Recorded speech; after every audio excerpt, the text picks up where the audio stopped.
High ಸೆಕ್ಯೂರಿಟಿಯೊಂದಿಗೆ ಬೆಂಗಾವಲು ಪಡೆಗಳ ಸಮೇತ ಉದ್ದನೆಯ ಸಾಲಿನಲ್ಲಿ ಓಡಾಡ್ತಾ ಇದ್ದಂತಹ ಪ್ರಧಾನಮಂತ್ರಿಯವರು ಇವತ್ತು ತಮ್ಮ ಆ ಬೆಂಗಾವಲಿನ ಬಾಲಕ್ಕೆ ಕತ್ತರಿಯನ್ನು ಹಾಕಿ ಕೇವಲ ಎರಡು ಕಾರುಗಳ ನಡುವೆ ಸಾಗಿದ್ದಾರೆ.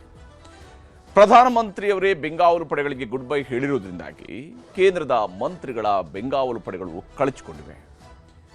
ಬಿಜೆಪಿ ಆಡಳಿತದಲ್ಲಿರುವ ರಾಜ್ಯಗಳ ಮುಖ್ಯಮಂತ್ರಿಗಳ ಬೆಂಗಾವಲು ಪಡೆಗಳು ಕೂಡ ಅರ್ಧಕ್ಕರ್ಧ ಇಳಿದಿದ್ದಾವೆ. ಕೆಲವು ಮುಖ್ಯಮಂತ್ರಿಗಳು ಇವಿ ಕಾರ್ನಲ್ಲಿ ಓಡಾಡೋದಕ್ಕೆ ಶುರು ಮಾಡಿದ್ದಾರೆ. ಇದುವೇ ಇವತ್ತಿನ ಪಂಚಾಯಿತಿ ಮೊದಲನೇ ಸುದ್ದಿ. ಕಷ್ಟಕಾಲ. ಹೌದು, ಮಧ್ಯಪ್ರಾಚ್ಯದಲ್ಲಿ ನಡೀತಿರುವಂತಹ ಯುದ್ಧ ಇಡೀ ಪ್ರಪಂಚಕ್ಕೆ ಕಷ್ಟಕಾಲವನ್ನು ತಂದಿಟ್ಟಿದೆ. ಮೊನ್ನೆಯಷ್ಟೇ ಪ್ರಧಾನಿ ಮೋದಿ ಯುದ್ಧದ ಭೀಕರ ಪರಿಣಾಮಗಳನ್ನು ಉಲ್ಲೇಖ ಮಾಡ್ತಾನೆ, 1 ವರ್ಷದ ಮಟ್ಟಿಗೆ ಚಿನ್ನ ಖರೀದಿಸಬೇಡಿ, ಪೆಟ್ರೋಲ್ ಡೀಸೆಲ್ ಮಿತವಾಗಿ ಬಳಸಿ, ಅಡುಗೆ ಎಣ್ಣೆ ಬಳಕೆಯನ್ನು ಕಡಿಮೆ ಮಾಡಿ, ರಸಗೊಬ್ಬರ ಬಳಕೆಯನ್ನು ಕಡಿತಗೊಳಿಸಿ, ಪೆಟ್ರೋಲ್ ಡೀಸೆಲ್ ಕಡಿಮೆ ಮಾಡೋದ್ರಿಂದಾಗಿ ನೀವು ಹಾಗೆಯೇ ಆನ್ಲೈನ್ ಮೀಟಿಂಗ್ಗಳನ್ನು ಮಾಡಿ, ವರ್ಕ್ ಫ್ರಮ್ ಹೋಮ್ ಮಾಡಿ, ಈ ರೀತಿಯಂಥ ಸಲಹೆಗಳನ್ನೆಲ್ಲ ಕೊಟ್ಟಿದ್ರು. ಇವತ್ತು ನೋಡಿದರೆ ಚಿನ್ನದ ಅಬಕಾರಿ ಸುಂಕವನ್ನು ಕೇಂದ್ರ ಸರ್ಕಾರ 15% ಏರಿಕೆ ಮಾಡಿದೆ. ಚಿನ್ನ ಈಗ ಸಾಮಾನ್ಯ ಜನರ ಕೈಗೆಟುಕದ ದರಕ್ಕೆ ತಲುಪಿದೆ. ಸಾಮಾನ್ಯ ಜನರಿಗೆ ಖರೀದಿಸೋದು ಕಷ್ಟ ಆಗುತ್ತೆ. ಇನ್ನು ಪೆಟ್ರೋಲ್ ಡೀಸೆಲ್ ವಾಹನಗಳ ಬಳಕೆಯನ್ನು ಕಡಿಮೆ ಮಾಡಿ ಅಂತ ಪ್ರಧಾನಮಂತ್ರಿ ಮೋದಿಯವರು ಹೇಳಿದರು.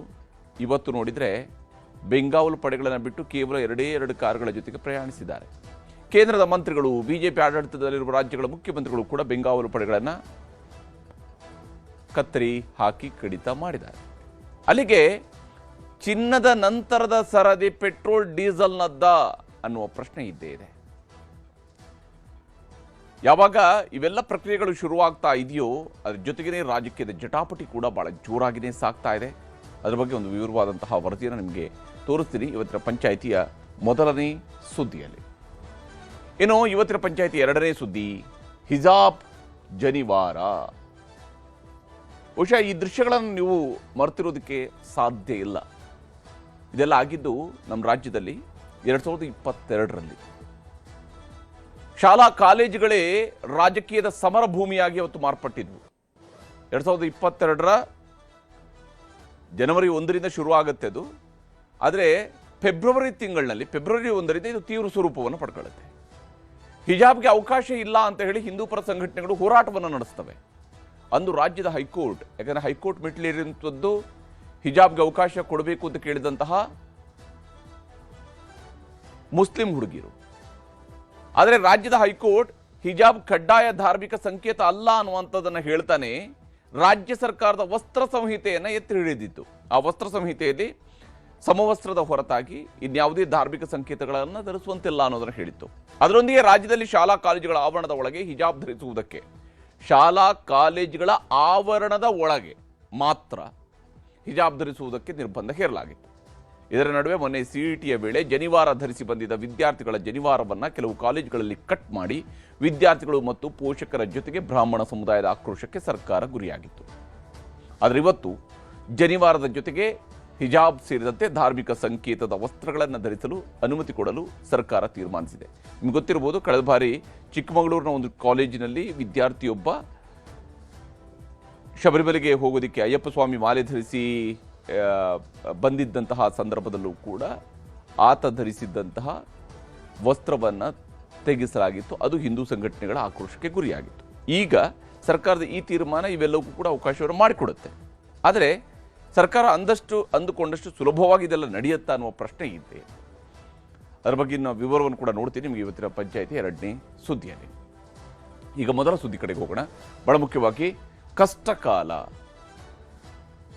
ಮಧ್ಯಪ್ರಾಚ್ಯದ ಯುದ್ಧ ಇಡೀ ಜಗತ್ತಿಗೆ ಕಷ್ಟಕಾಲವನ್ನು ತಂದಿಟ್ಟಿರುವುದರಲ್ಲಿ ಯಾವುದೇ ಅನುಮಾನಗಳಿಲ್ಲ. ವಿಶೇಷವಾಗಿ ಪೆಟ್ರೋಲ್ ಡೀಸೆಲ್ ದರಗಳು ಎಲ್ಲ ಕಡೆಯೂ ಏರಿಕೆ ಆಗ್ತಾ ಇದ್ದಾವೆ. ಗ್ಯಾಸ್ ಅವೈಲಬಿಲಿಟಿಯ ಬಗ್ಗೆ ಬಹಳ ದೊಡ್ಡ ಗ್ಯಾಸ್ನ ಕೊರತೆ ಎಲ್ಲೆಡೆಯೂ ಕೂಡ ಕಾಡ್ತಾ ಇದೆ. ಇದರಿಂದಾಗಿ ಗ್ಯಾಸ್ ಪೂರೈಕೆಯಲ್ಲಿ ವ್ಯತ್ಯಯ ಆಗ್ತಾ ಇದೆ. ಪೆಟ್ರೋಲ್ ಡೀಸೆಲ್ನ ಪೂರೈಕೆಗಳಲ್ಲೂ ಕೂಡ ವಿಶ್ವದ ಅನೇಕ ದೇಶಗಳು ಈಗಾಗಲೇ ತೊಂದರೆಯನ್ನು ಅನುಭವಿಸಿದವೆ, ಭಾರತವೂ ಕೂಡ. ಸರ್ಕಾರ ಪೆಟ್ರೋಲ್ ಡೀಸೆಲ್ ಗ್ಯಾಸ್ ಈ ವಿಚಾರಗಳಲ್ಲಿ ಕ್ರಮಗಳನ್ನು ಕೈಗೊಳ್ಳೋದಕ್ಕೆ ಮುಂದಾಗುತ್ತೆ ಅನ್ನುವಂಥದ್ದನ್ನು ಊಹಿಸಲಾಗಿತ್ತು. ಆದರೆ ಅದರ ಜೊತೆಗೆ ಚಿನ್ನದ ಖರೀದಿಯೂ ಬೇಡ ಅಂತ ಹೇಳಿದ್ದಾರೆ. ಯಾಕೆಂದರೆ ಡಾಲರ್ ಎದುರು ರೂಪಾಯಿ ಕುಸಿತ ದಾಖಲೆಯ ಕಡೆಗೆ, ದಾಖಲೆಯಿಂದ ಮತ್ತೊಂದು ದಾಖಲೆಯ ಕಡೆಗೆ ಹೋಗ್ತಾ ಇದೆ. ಈ ಸಂದರ್ಭದಲ್ಲಿ ಇಂತಹ ಕಷ್ಟ ಕಾಲದ ಸಂದರ್ಭದಲ್ಲಿ ಮಿತವ್ಯಯದ ಮೂಲಕವಾಗಿ ಪರಿಸ್ಥಿತಿಯನ್ನ ನಿಭಾಯಿಸಿಕೊಂಡು ಹೋಗೋಣ, ಮುಂದಕ್ಕೆ ಸರಿ ಹೋಗಬಹುದು, ಆವಾಗ ಕ್ರಮಗಳನ್ನು ಕೈಗೊಳ್ಳಬಹುದು ಅನ್ನುವಂತಹ ನಿಟ್ಟಿನಲ್ಲಿ ಸರ್ಕಾರ ಹೇಳ್ತಾ ಇದೆ. ಪ್ರಧಾನಮಂತ್ರಿಯವರು ಸಲಹೆಯನ್ನು ಕೊಟ್ಟಿದ್ದಾರೆ. ಇದರ ಬೆನ್ನಲ್ಲೇ ಏನೆಲ್ಲ ನಡೀತಾ ಇದೆ, ಯಾವ್ಯಾವ ಸ್ವರೂಪದಲ್ಲಿ ಬೆಲೆ ಏರಿಕೆ ಆಗ್ತಾ ಇದೆ ಮತ್ತು ಏನೆಲ್ಲ ನಿರೀಕ್ಷೆಗಳಿದ್ದಾವೆ, ರಾಜಕೀಯದ ಜಟಾಪಟಿ ಹೇಗಿದೆ ಅನ್ನೋದನ್ನು ಈ ವರದಿಯಲ್ಲಿ ತೋರಿಸ್ತೀವಿ. हमें पेट्रोल डीजल का उपयोग कम करना होगा। Work from home, online conferencing, virtual meeting, इनको हमें फिर से प्राथमिकता देनी है कि साल भर तक घर में हम सोने के गहने नहीं खरीदेंगे। हर परिवार अगर खाने के तेल में अगर वो कुछ कमी करे तो भी वो देशभक्ति का बहुत बड़ा काम है। ಮೊನ್ನೆ ಭಾನುವಾರ ಸಿಕಂದರಾಬಾದ್ನಲ್ಲಿ, ನಂತರ ಗುಜರಾತ್ನಲ್ಲಿ ಪ್ರಧಾನಿ ಮೋದಿ ಜನರಿಗೆ ಕೊಟ್ಟಿದ್ದ ಸಂದೇಶಗಳು ಈಗ ಒಂದೊಂದಾಗೇ ಜಾರಿಯಾಗ್ತಿವೆ. ಚಿನ್ನ ಆಮದು ಮಾಡಲು ವಿದೇಶಿ ಕರೆನ್ಸಿಯೊಂದಿಗೆ ರೂಪಾಯಿ ಹೊಂದಿಸೋದಕ್ಕೆ ಕಷ್ಟವಾಗ್ತಿದೆ. 1 ವರ್ಷದ ಮಟ್ಟಿಗೆ ಚಿನ್ನ ಖರೀದಿ ಮಾಡಬೇಡಿ ಎಂದು ಮೋದಿ ಕರೆ ಕೊಟ್ಟಿದ್ದರು. ಈ ಮೂಲಕ ಮಾನಸಿಕವಾಗಿ ಚಿನ್ನ ಖರೀದಿಯ ಬಗ್ಗೆ ಯೋಚನೆ ಮಾಡುವುದು ಬಿಡಬೇಕು ಎಂಬ ಸಂದೇಶವೊಂದನ್ನು ರವಾನಿಸಿದ್ದರು. ಇದೀಗ ಚಿನ್ನದ ಮೇಲಿನ ಸುಂಕವನ್ನು %15 ಹೆಚ್ಚಳ ಮಾಡಿದೆ ಕೇಂದ್ರ ಸರ್ಕಾರ. ಚಿನ್ನದ ಮೇಲಿನ ಆಮದು ಸುಂಕ ಈವರೆಗೆ %6 ಅದನ್ನು %15 ಹೆಚ್ಚಳ ಮಾಡಲಾಗಿದೆ. ಪರಿಣಾಮವಾಗಿ 10 ಗ್ರಾಂ ಚಿನ್ನಕ್ಕೆ ಬರೋಬ್ಬರಿ ₹10,000 ಹೆಚ್ಚಳವಾಗುವ ಸಾಧ್ಯತೆಗಳಿವೆ. ಆಭರಣಕ್ಕೆ ಬಳಸುವ 22 ಕ್ಯಾರೆಟ್ ಚಿನ್ನದ ಬೆಲೆ 10 ಗ್ರಾಂಗೆ ₹14,115 ಇದ್ದು, ಸುಂಕ ಏರಿಕೆಯಿಂದಾಗಿ 24,115 ಆಗಲಿದೆ. ಹಾಗೆ 24 ಕ್ಯಾರೆಟ್ ಚಿನ್ನದ ಬೆಲೆ ₹15,300 ಇಂದ ಬರೋಬ್ಬರಿ ₹26,300 ಆಗುವ ಸಾಧ್ಯತೆಗಳಿವೆ. ಚಿನ್ನ ಕಡಿಮೆ ಬಳಸಿ ಚಿನ್ನದ ಮೋಹ ಬಿಡಿ ಎಂಬ ಮೋದಿ ಮಾತಿಗೆ ಕಾಂಗ್ರೆಸ್ ಆಕ್ಷೇಪ ಎತ್ತಿದೆ. ಪ್ರಧಾನಮಂತ್ರಿಗಳು ಸೋವರ್ಜನ್ ಗೋಲ್ಡ್ ಬಾಂಡ್ ಅಂತ ಹೇಳಿ ಒಂದು ಸ್ಕೀಮನ್ನು ತಂದು, ನೀವು ದೇಶದ ಜನತೆಗೆ ನೀವು ಇದರಲ್ಲಿ ದುಡ್ಡು ಹಾಕಿ ಅಂತ ಹೇಳಿ ಸುಮಾರು ಕಳೆದ 10 ವರ್ಷದಿಂದ 150 ಟನ್ನಷ್ಟು ಗೋಲ್ಡನ್ನು ಈ ರೀತಿಯಾದ ಸ್ಕೀಮ್ನಲ್ಲಿ ಖರೀದಿ ಮಾಡಿದ್ದಾರೆ. ಇವತ್ತು ಕೇಂದ್ರ ಸರ್ಕಾರ ಇಲ್ಲಿ ಏನು ಹೇಳ್ತಾ ಇದೆ, ಗೋಲ್ಡ್ ಬೈ ಮಾಡಬೇಡ್ರಿ ಅಂತ ಹೇಳ್ತದೆ. ನಮಗೆ ಇದೇ ಕೇಂದ್ರ ಸರ್ಕಾರ ಸ್ಕೀಮ್ ಅಂತಂದು 2025 ನೀವು ಬಂಗಾರ ಖರೀದಿ ಮಾಡ್ರಿ, ನಮ್ಮಲ್ಲಿ ಇನ್ವೆಸ್ಟ್ಮೆಂಟ್ ಮಾಡ್ರಿ ಅಂತ ಹೇಳಿರ್ತಕ್ಕಂಥದ್ದೇ ಕೇಂದ್ರ ಸರ್ಕಾರ. ಇದನ್ನ ನೀವು ವಿಶೇಷವಾಗಿ ಒಂದು ದೊಡ್ಡ ಪ್ರಮಾಣದಲ್ಲಿ ಅವೇರ್ನೆಸ್ ಆಗಬೇಕು. ಏನು ದೊಡ್ಡ ಹೋರಾಟ ಮಾಡಬೇಕಂತಕ್ಕಂಥ ಅವೇರ್ನೆಸ್ ಆಗಬೇಕು.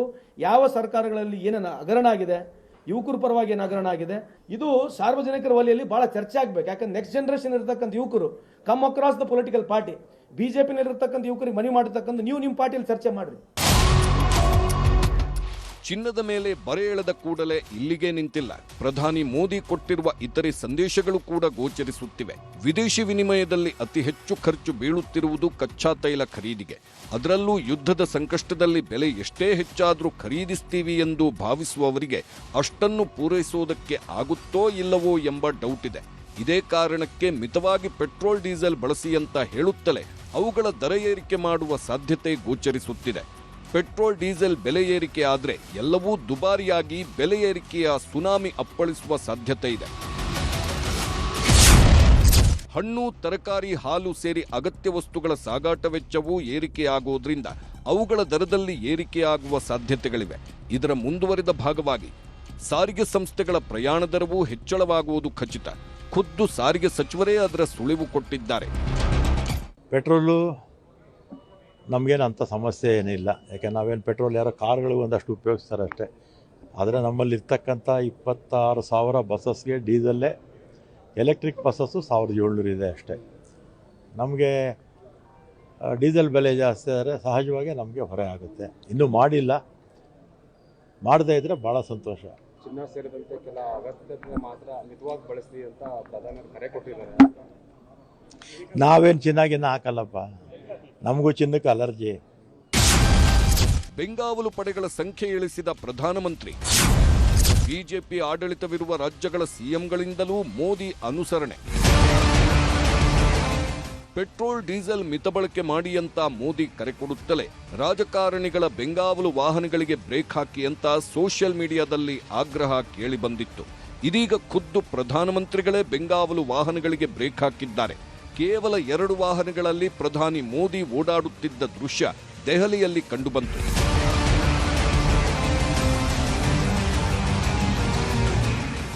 ಪ್ರಧಾನಿ ಮೋದಿ ಅವರನ್ನೇ ಸಂಪುಟದ ಸಚಿವರು ಅನುಸರಣೆ ಮಾಡಿದ್ರು. ಕೇಂದ್ರ ಗೃಹ ಸಚಿವ ಅಮಿತ್ ಶಾ, ರಕ್ಷಣಾ ಸಚಿವ ರಾಜನಾಥ್ ಸಿಂಗ್ ಕೂಡ ಅರ್ಧಕ್ಕರ್ಧ ಬೆಂಗಾವಲು ವಾಹನಗಳಿಗೆ ಬ್ರೇಕ್ ಹಾಕಿಸಿದ್ದರು. ಬಿಜೆಪಿ ಮುಖ್ಯಮಂತ್ರಿಗಳಿಂದ ಬೆಂಗಾವಲು ಪಡೆಗಳ ಇಳಿಕೆಗೆ ತೀರ್ಮಾನವಾಗಿದೆ.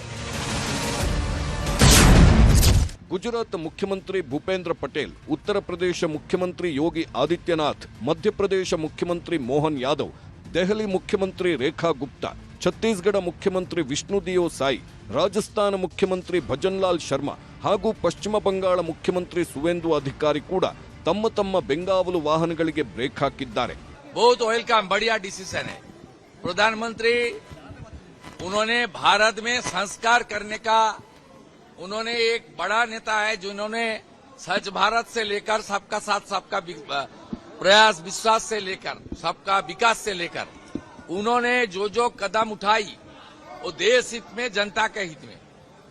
इसलिए सुबह ये समाचार तुरंत मैं भी डीजीपी को बता दिया, डायरेक्टर सिक्योरिटी को बता देने के लिए जो मिनिमम चाहिए वो रख के बाकी कातिला में ज्यादा गाड़ी रखने का कोई जरूरत नहीं.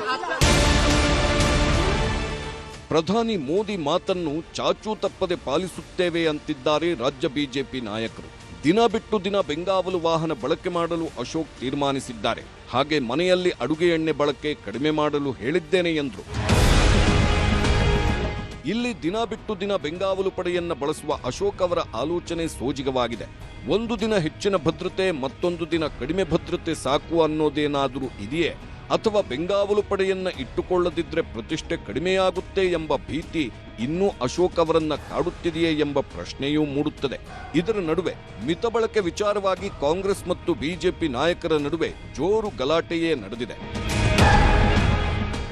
ರಾಜ್ಯ ಸರ್ಕಾರದವರು ಕೂಡ ಈಗ ಏನಾಗ್ತದೆ, ಈ ದೇಶದೊಳಗೆ ಒಂದು ಡಿಕ್ಟೇಟರ್ಶಿಪ್ ತಂದುಬಿಟ್ಟಿದ್ದಾರೆ. ನಿಮಗೆ ಪ್ರಜಾಪ್ರಭುತ್ವದಲ್ಲಿ ತಗೊಳ್ಳಿ, ನಿಮಗೆ ಈಗ ಅವ್ರ ಹತ್ರ ಹಣ ಇಲ್ಲ. ಈ ಹಣ ಇಲ್ಲ ಅಂದ ತಕ್ಷಣ ಉದ್ಯೋಗ ಖಾತ್ರಿ ತೆಗಿಯೋದು, ಅದಕ್ಕೊಂದು ಗಬ್ಬೆಬ್ಸೋದು, ಬೇರೆ ಕಡೆಗೆ ನಿಮಗೆ ಬೇರೆ ಬೇರೆ ದೇಶದಲ್ಲಿ ಹೋಗಿ ಇಂಟರ್ನ್ಯಾಷನಲ್ ಟ್ರಾವೆಲ್ ಮಾಡೋದಕ್ಕಾಗಲಿ, ದೊಡ್ಡ ದೊಡ್ಡ ಏನು ಮದುವೆಗಳು ಮಾಡ್ಕೊಳ್ತಾರಲ್ಲ ಇಂಡಸ್ಟ್ರೀಸು, ಅಲ್ಲಿಗೆಲ್ಲ ಹೋಗ್ತಾರಲ್ಲ ನರೇಂದ್ರ ಮೋದಿಯವರು. ಅವ್ರಿಗೇನಾದ್ರು ಹೇಳಿದಾರಂತ ಬಂಗಾರ ತಗೋಬೇಡಿ, ಕೋಟ್ಯಾಂತರ ರೂಪಾಯಿ ಖರ್ಚು ಮಾಡಬೇಡಿ ಅಂತ ಹೇಳಿ?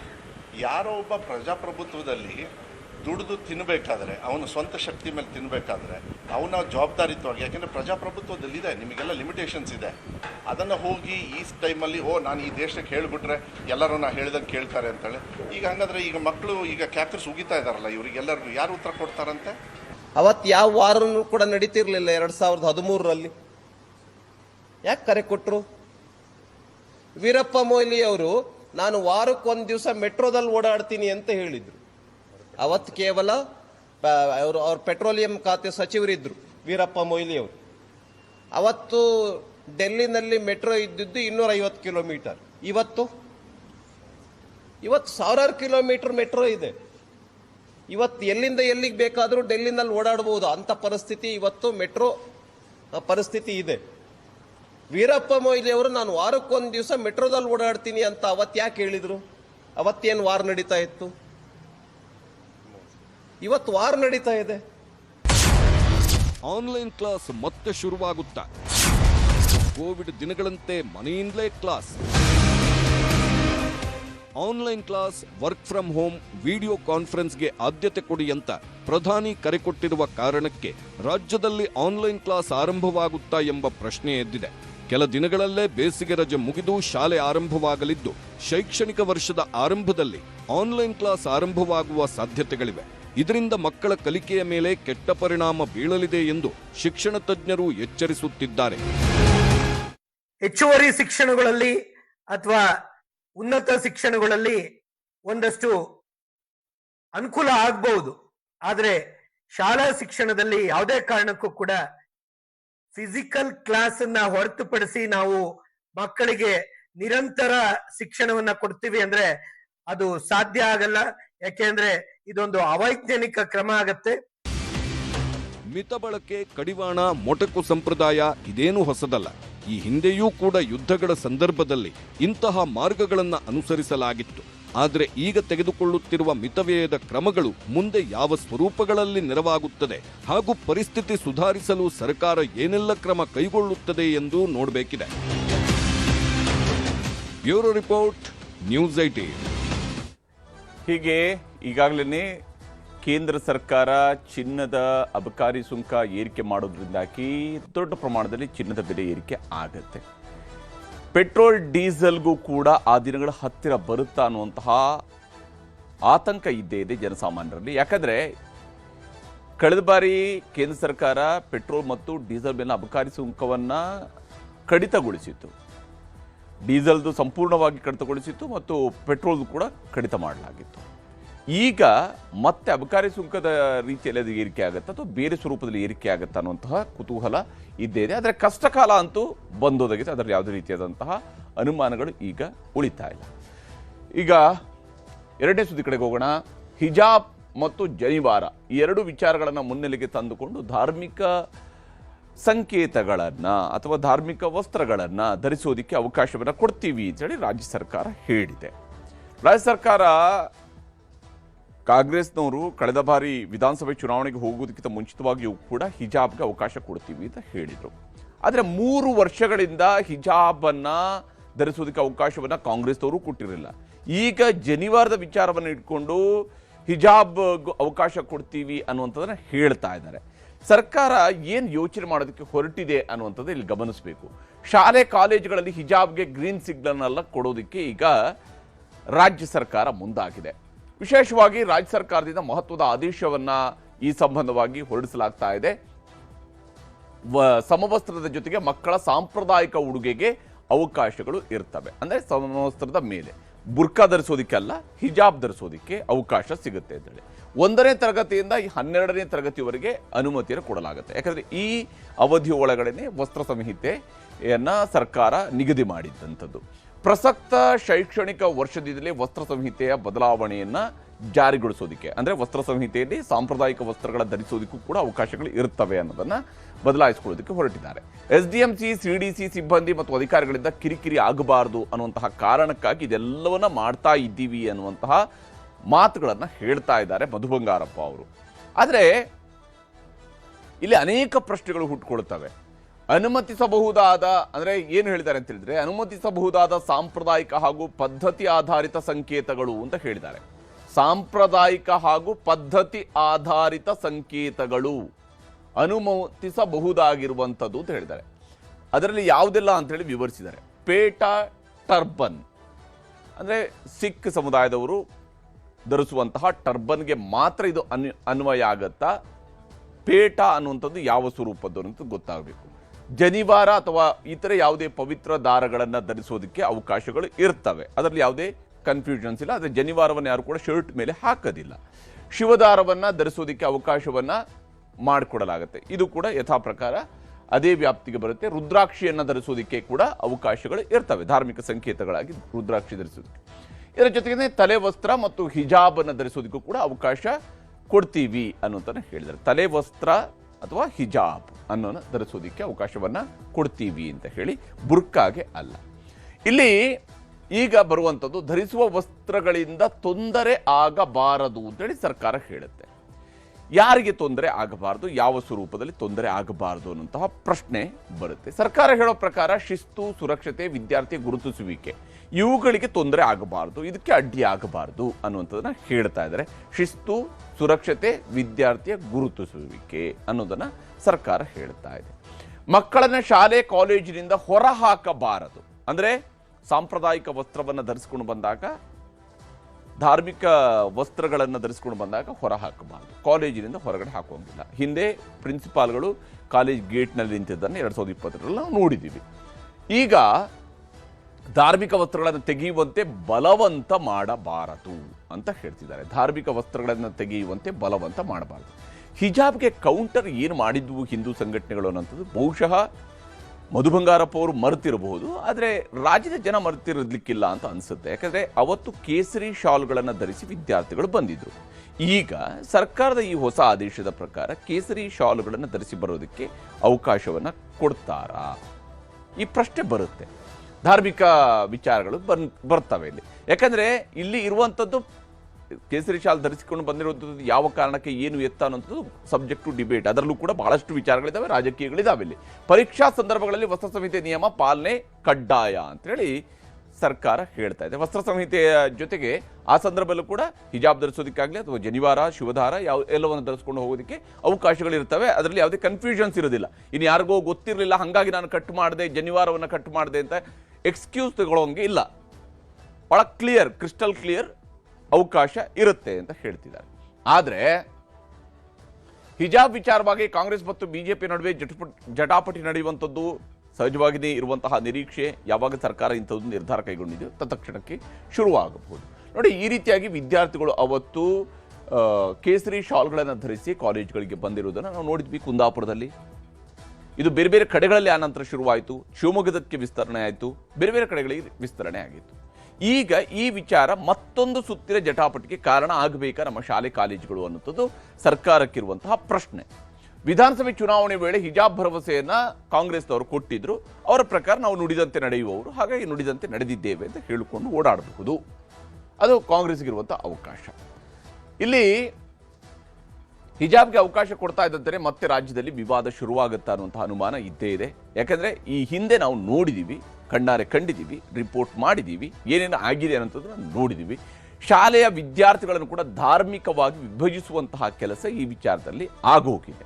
ಈಗ ಸರ್ಕಾರ ಮತ್ತೆ ಇದನ್ನು ಮುನ್ನೆಲೆಗೆ ತರುವಂಥ ಪ್ರಯತ್ನ ಮಾಡ್ತಾ ಇದೆ.